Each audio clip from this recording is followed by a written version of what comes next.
everyone, welcome to another video on Love is Blind UK Season 2. This time I'll be discussing Bardha and Jed and try to work out what happened there. So first, spoiler alert, I'll be discussing the entire season, including finale and reunion. I understand that it's an edited show. I am only analyzing the characters portrayed. I also believe that people can grow and change. This is an analysis for our own learning and reflection only. Please do not use what I say to bother the cast.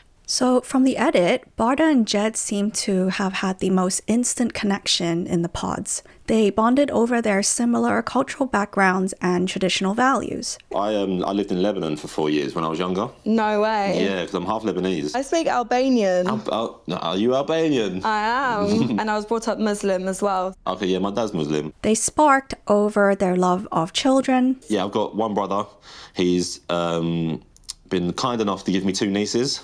Oh, I have 2 nieces. They melt me, honestly. God, I'm the aunt that spoils them. And it seemed a bit like their attraction had skyrocketed based on their shared baby fever. Just run around after kids that aren't ours. I know, for now. Oh. I have to have kids, like that's... Oh, great answer. That's a must. It felt like their traditional values and the desire for children instantly sealed the deal for both of them on the first date. Done. Sorry? I'm done. Sorry, can you say it a little bit louder? I'm done. Off the market. I just met my husband. No, my husband. And from the start, the topic of having children featured in most of their conversations and flirtations. You got any baby names? I really like the name Sunday. I've not put on there what words you need to find, but I want to know what ones you do find. Oh, see children. Having babies and having them soon felt like the biggest factor that bonded them. Yeah, I think my nieces will definitely give you a run for your money. So it'll be a nice little glimpse. Like seeing how you are as a father. My kids are going to be eating this. Let's go. How many grandchildren you bring to me, please? How many do you want? 6. In terms of personality types, Bardha and Jed would have a natural high chemistry and compatibility from their top functions. Bardha has SI introverted sensing and Jed has SE extroverted sensing. The sensing functions are related to possession, not necessarily in a bad way. SE lays claim and SI wants to be claimed. I want to make sure that I remember everything about us. Yeah. And everything that we spoke there's about. An us. Oh, look at that calling us sauce already. SI signals their availability to who they desire, with SI hero being the loudest siren, and SE hero swoops in to take them. I hope you have like the best dreams of me. I will. As long as I see my Bardha, I'm happy. Oh, you're Bardha. My Bardha. In addition, Bardha and Jed really bonded over their shared family values. I would love nothing more than to bring Bardha, my wife, back home. We have our Sunday roast as family day. Oh, it actually means everything to me. He's so caring and he wants to spend time with family, which is like such a green flag for me. Bardha and Jed share the same function, FE extroverted feeling. With FE types, a large part of their own identity tends to be formed by making reference to the collective, the group they belong to, the company they keep. What's the one thing you couldn't live without? Family. Oh. In general, types with FE tend to be very family-oriented if they had one. I really love that you brought my family into the proposal. FE types tend to choose partners based on how the person would fit into their wider social group. Last night I had a dream that she met my family and it just felt right. It would mean the absolute world to me if my parents were to approve of him. However, small signs of trouble in paradise started emerging when Bardha expressed her desire and pride in her independence and self-sufficiency. I started working when I was 13. That's crazy. I've always helped my family since then. I've always sort of had my own money, however little I've managed. A huge part of Bardha's identity and self-worth are attached to her competence and her ability to be helpful to her family. And I think they really respect me more so because I've done this. Like, I care for them so deeply, and for me what makes me proud is the fact that they are proud of me. TI, introverted thinking, is a function that aims for objectivity, competence, and problem solving. TI is a very independent function. It tends to want to figure things out and fix things on their own. They don't tend to delegate. Bardha and Jed both share this function TI. However, TI is a lower function for Bardha, which means that it takes her more energy, time, and focus to be in that headspace. And we tend to develop a much higher sense of pride in our lower functions because of the conscious effort we put in to master them. In addition, Bardha also has the function SI, introverted sensing, as the hero function. SI can be very particular, even pedantic, uncompromising about exactly how they want things to be done, how they want things to happen, the experience they expect. I think Jed is not ready to let go of being the man of the household, but I'm very independent. I like to get things done my way. So yeah, there's going to have to be room for two. And don't get me wrong, Bardha has every right to be proud of her capabilities and accomplishments. There's absolutely nothing wrong with being self-sufficient and assertive. However, in certain conversations, I felt her tone, her way of expression, felt like an overemphasis on this strong-minded, hyper-independent persona. It's just how I am as a person. So it's easy for me to just make decisions quickly, take the lead and just move on. I don't really like to leave things lingering. Yeah, so how would you feel, obviously, with me being like a dominant kind of guy? I think it's going to take some getting used to. I'm just so used to doing everything on my own. Yeah.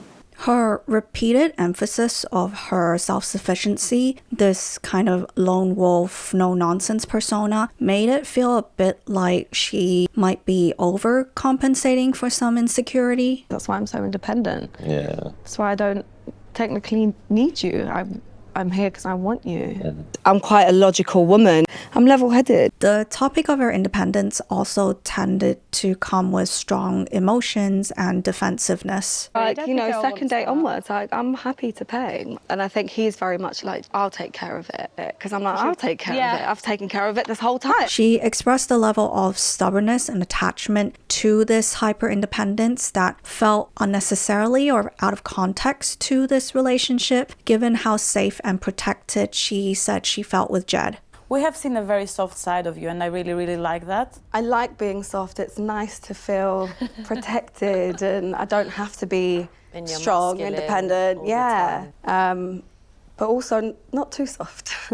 Bardha has expressed that she's observed other women in her culture, how they are boxed into very traditional domestic roles. The women are very much kept in bubble wrap. You know, you cook, you clean. And the way that Bardha described this suggested there's a fear of having to completely rely on a man, alluding to the fear of loss of agency and self-determination. I don't want that life. I don't want to rely on a man. I think that's why I'm like this. That's why I'm so independent. The reason for someone becoming hyper-independent is often that they did not have a safety net, whether it's because of circumstances and hardship or because of betrayal and being let down by others. Bardha did not grow up in circumstances where she was able to rely on others very much. In fact, her family greatly relied upon her, and this lack of a safety net from a young age, feeling like the buck stops with you all the time, can create a huge need for control and hypervigilance. I'm very much that tough cookie. I do everything for myself. And, you know, it's definitely a process learning to adjust to, you know, having someone try and take care of me. In terms of personality type, Bardha's SI, introverted sensing, tends to be more of a passive receptive energy, and FE, extroverted feeling, tends to be more interdependent, part of a team, a tribe, or network. SI dominant types also tend to refer heavily to their upbringing and culture to inform their own values, and Bardha's cultural background believes in more traditional, old-fashioned values and gender roles. I've always wanted to get engaged and get married. As much as I am, very independent, I've always wanted the traditional way of doing things. I think it stems back from my culture. However, growing up in the UK as an immigrant child has not allowed Bardha the luxury of being soft, passive, and dependent. My family actually migrated to the UK because there was a war going on. Oh my God. I didn't speak English, my brothers didn't, my parents didn't. Yeah. Bardha has had to step up, take initiative, survive when her family emigrated because of war in Kosovo. She had to help her family out who don't speak English and take on adult responsibilities from early on. I remember the doctor saying, it's cancer. I just remember her little face just looking up at me what are they saying? So I think there's maybe an internal conflict within Bardha. On the one hand, she's developed a high level of competence, independence, and dominance for survival. These traits bring her a huge sense of pride and self-worth because she's worked very hard to master them, and it's what her family most respect her for. Versus her arguably more innate nature of being softer, nurturing, receptive, interdependent, which her life has taught her is unsafe to be and not where she draws any pride from at all. I didn't know that I needed someone like this to really make me relax, be soft again, be girly, and just be loving. Hi, quick break to say that if you wanted us to analyze your personality type and make sense of your relationships, communication, and decision making, then please find booking details in the description box below. And before anyone misunderstands my message, my opinion on Bardha's internal conflict is based specifically on her upbringing, how she expresses herself with regards to her independence, as well as her personality type. I do not have a gender bias where I assume that all women with dominant independent tendencies have internal fears or trauma. A lot of women of various personality types are natural leaders, providers, initiators, and that is who they are and who they should be. My message here is not that women should minimize themselves in order to make a man feel big. It's masculine energy for a man to hold his point and be like, I will look after you. You make him feel inferior. My take is that Bardha might be internally confused about her own identity and perspective on gender roles. Thus, she may have given Jed a confusing picture, given that they did initially bond heavily over their shared traditional cultural values. This is why we connected in the first place. It's all the traditional, the heritage kind of stuff coming out. In the pods, Bardha was giving trad wife, but after the pods, she was giving more girl boss, boss bitch, miss, I don't need no man, versus Jed remaining consistently traditional. I also think that regardless of gender, if both you and your partner's love language and sense of self-worth are rooted in provision and taking the lead, then both of you would have to take turns in providing and receiving, leading and being led in order for the relationship to work and for both partners to feel accepted and heard. I'm not gonna lie, initially I was a bit worried about Jed. I'm very family orientated. My mum's cooking is unreal, so bringing my wife back to the roast, it's almost like a last piece of the puzzle for me on a Sunday. He's a guy who holds quite traditional values and has a lot of pride in being the dominant provider. So in previous relationships, were you the driver? Were you wearing the trousers? 100%, yeah. Yeah. I don't know, it's not that I wouldn't like you to, it's just I'm not built that way.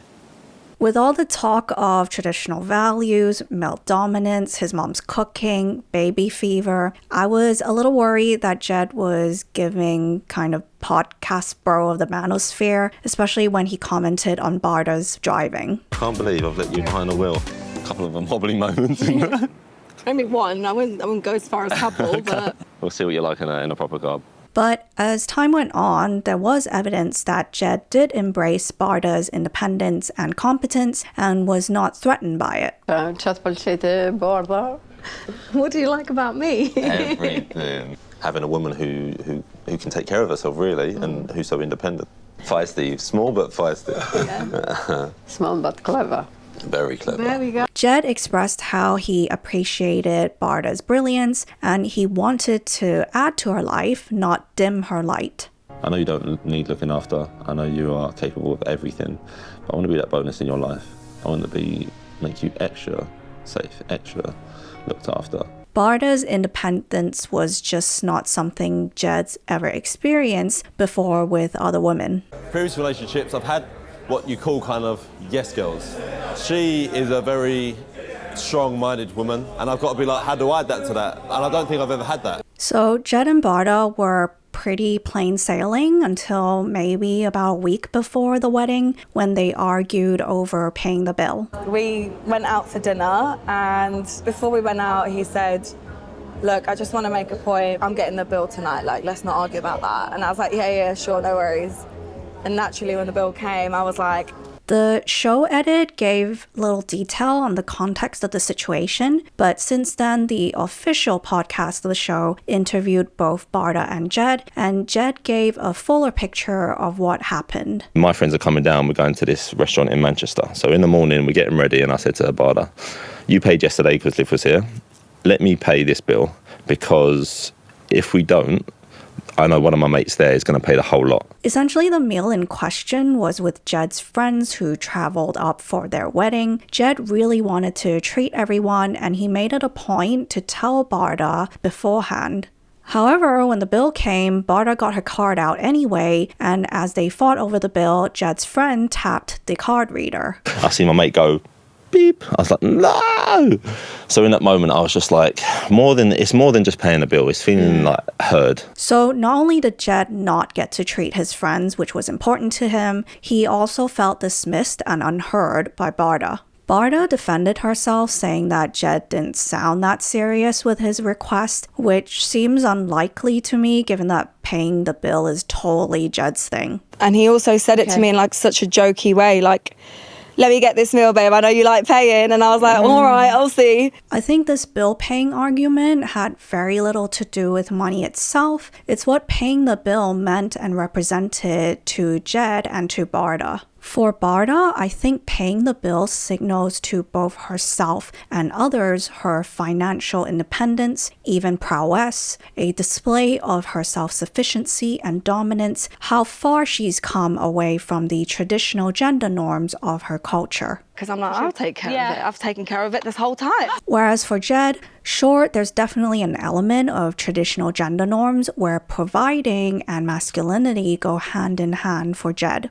I'm really used to like taking the lead. I'm taking control. People kind of like in past relationships, people rely on me for things. But I also think for Jed, it's a love language. Essie, extroverted sensing, in the hero position, loves giving other people experiences, being a good host, a provider, a protector. I don't know, I'd like to care for my woman, make sure she's all right, and I want to meet your family, make sure they know that you've got someone who's going to take care of you in every aspect. In this specific example, Jed has demonstrated that he's been willing to compromise in terms of taking turns to pay the bill, which is not what his preference is. And he's directly communicated with Bardha his desire to treat his friends this time who have traveled all the way for their wedding. So here I have to agree with Jed that the issue was Bardha not listening to him, that she deliberately ignored his request and his need and then was dismissive when he got understandably upset.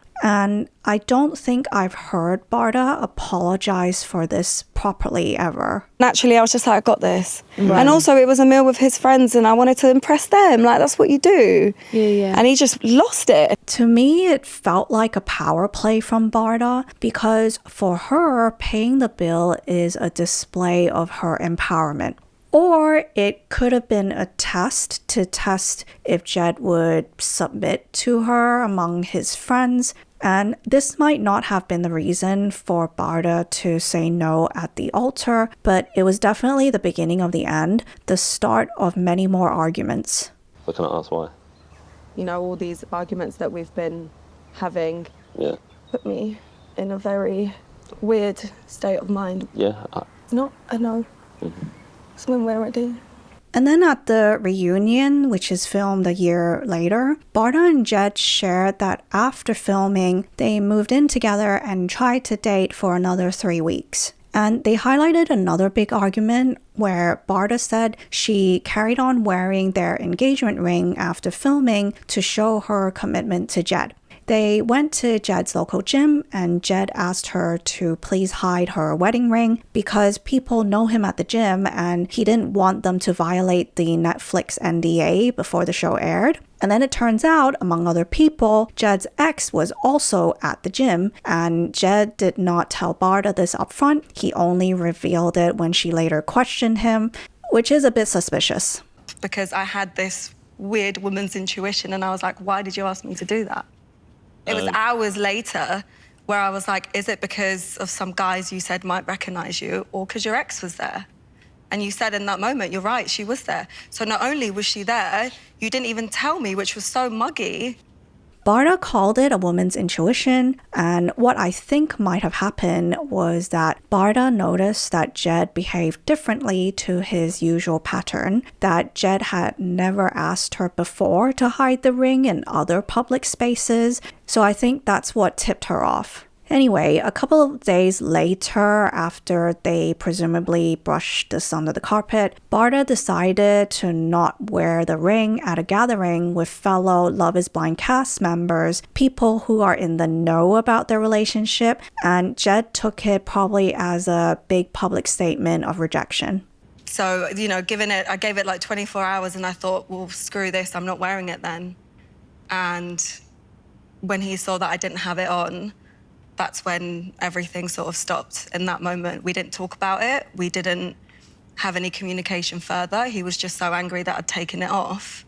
And just from these two arguments that they disclosed on the show, what felt to me like a common pattern was that Jed and Bardha would fight and then seemingly move past it. Then a few days later, Bardha would hit Jed with a massive comeback and completely blindside him. The first example, they argued over paying the bill, among other things, and then a few days later, at the wedding, Jed thought Bardha would say yes, but Bardha shocked everyone by saying no. We met up with my mates and she was telling them no matter what Jed does, no matter what Jed says, I'm always 100%. I vow to do all those things at a time when we're both ready. The second example, they argued about Jed's ex at the gym and his request for her to hide the engagement ring. Then 2 days later, at a gathering that would not violate the Netflix NDA, that's when Bardha decided to take the ring off. And we'd gone out for dinner with some of the pod people, and he noticed that I didn't have it on, and in that moment, you just kind of changed completely. It wasn't a matter of, you taking off your ring. There was no communication there. SI introverted sensing is a post-processing function. It needs time after the fact to process what happened. Things are often clearer after the fact, and there can be somewhat of a delay in reaction. SI types are also constantly referencing their past experiences to make sense of the present and the future. Past experiences can come up over and over again in their mind where they can draw new meaning from it. This is what makes SI types potentially hard to read because when they're upset, it can be hard to tell what incident or experience they are specifically upset about. It could be what happened earlier today, or what happened last week, last month, last year, or all of the above because they realized something new when they reflected on all the experiences as a whole. But as much as I have felt ready during my process, recently we have been having some sort of miscommunications, arguments, and having seen a different side to him and myself. I think that took me out of my bubble and made me realize that there's a lot more work that we need to do. Overall, the only thing that I was clear about was that Bardha and Jed did not know how to resolve conflict. Have you had any rows yet? No. No, that's not normal. I'm not really an argumentative person. I'm quite laid back, and I probably wouldn't let it get to an argument. Once they did start having disagreements, it all quickly fell apart. They went from soulmates to I don't know this man. It really reflected the true fragility and lack of depth of their connection because there was no ability to repair after ruptures. They both also showed signs of passive aggressiveness, not communicating when they most needed to. And I didn't actually bring up to her that my ex was in the gym because I thought this is going to create more of a situation than it should have been. So I thought, let's get home and then we'll bring it up and we can discuss it then. But you didn't bring it up when we got home. I brought it up. And both Jed and Bardha were not as direct and upfront as they both claimed to be. Because the ring was already off. And you said to me it fell off. Because you asked me to take it off. No, but you said to me it fell off in a shower. It did. So I just didn't put it back on. No, which is fair enough, but communicate. I tried to. You refused. No, but before, you got my number. We were living together. You're at work. Lastly, Bardha, to me, displayed some confusing aggression towards Jed after the show. She said on her socials and the official show podcast that she's not going to reveal the main reason for their breakup. She's going to keep it private because it's personal to them, which seemed very respectful. However, at the reunion and subsequent interviews, Bardha displayed a level of animosity and hatred towards Jed that was very disproportionate to what we saw on the show. Yeah, I wish you all the best far away from me. Appreciate it. She seemed very motivated to taint Jed's reputation, but not really giving any specifics.